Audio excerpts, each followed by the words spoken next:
Hello, welcome back to the channel and welcome back to an unedited rant. Today, I wanted to do something really quick and really easy. I just want to talk about how I recovered from being a BTS hater. I got into K-pop in 2019, and originally I was a Stray Kids and a Shiny fan. So I stan Stray Kids, like they were my ult, and then I was also really into Shiny. I loved the Day Six, Twice, ITZY as well, because they were like, I think like a month old by the time I was like a K-pop stan. So I was really into those groups, and for whatever freaking reason, actually, no, there is a reason behind that. So I was 15 years old. I was in high school, and I just hated BTS. Like, I literally could not stand them. This was right around when they released Boy with Love. And I was just like, I can't stand them. Like, you're so just hateful, bro. Just hateful. And I remember I had a friend at the time, a really good friend who is no longer my friend. But we were both into K-pop, and she was a second gen stan, so she was really into BAP, like those were her ults. She used to like BTS. She had gone to some of their like really early concerts, like 2015, 2016, and she was just like, no, like I hate BTS. Her reason for hating them was because of the whole BTS BAP kind of rivalry, and then also her experience with the BTS concerts was pretty shitty, allegedly, apparently. um and so I was just like, well, I don't know anything about K-pop and its history, so I'm gonna hate BTS too. So, and also they were the most popular group at the time, and I was just like, Stray Kids are the underdogs. Like, they deserve the entire world. Now I'm like, Stray Kids are like one of the most popular K-pop groups, like just period. So I don't know, but I was just like, yeah, like Stray Kids are just like super underrated, and like nobody gets them like I get them, and just like BTS needs to go, and they need to go, and they yeah.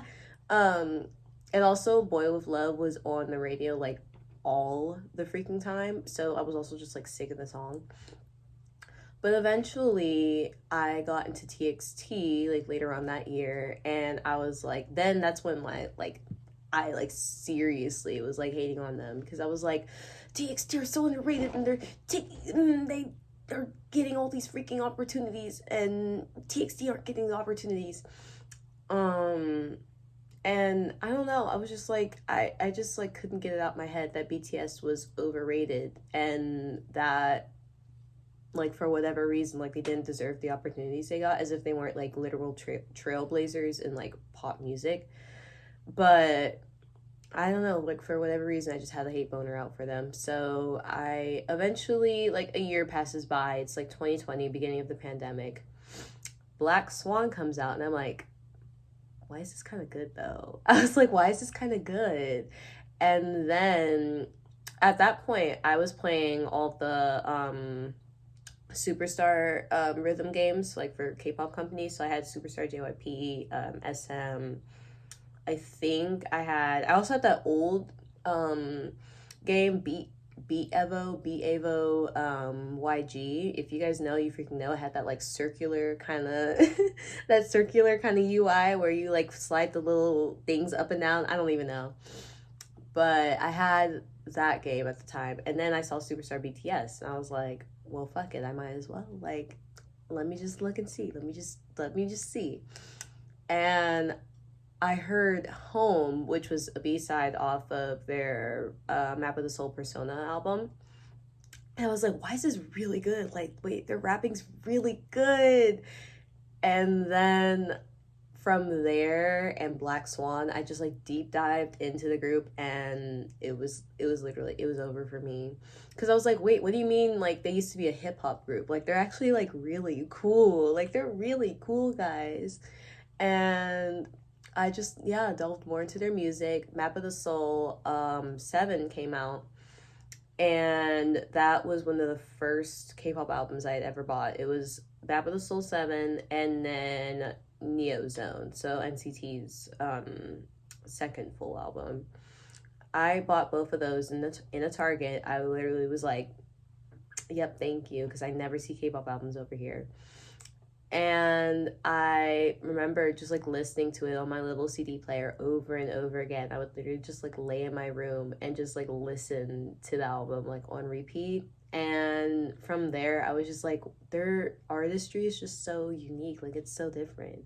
And it's like, I can see why so many people resonate with them and their art, because it's just so, like, it really is like just nothing you've seen before. Like, we've seen the boy band model before, but the way that they tackle like mental health issues, the way they talk about like Korean society and like the own like struggles that they have with fame and like art and like losing motivation to create, like it's just it's talked about in a way that I feel like not a lot of artists, especially K-pop artists, do. And it really did pave the way for a lot of newer artists to come. Not saying that BTS are the only group that paved the way, but I think that their impact is just, it's undeniable. Like, you just can't say anything about it, right? So I became a fan of theirs from then on. I was a huge Yoongi fan, and then I eventually got the J-Hope, and J-Hope's my bias now. I freaking love J-Hope. Like, he's so freaking cool.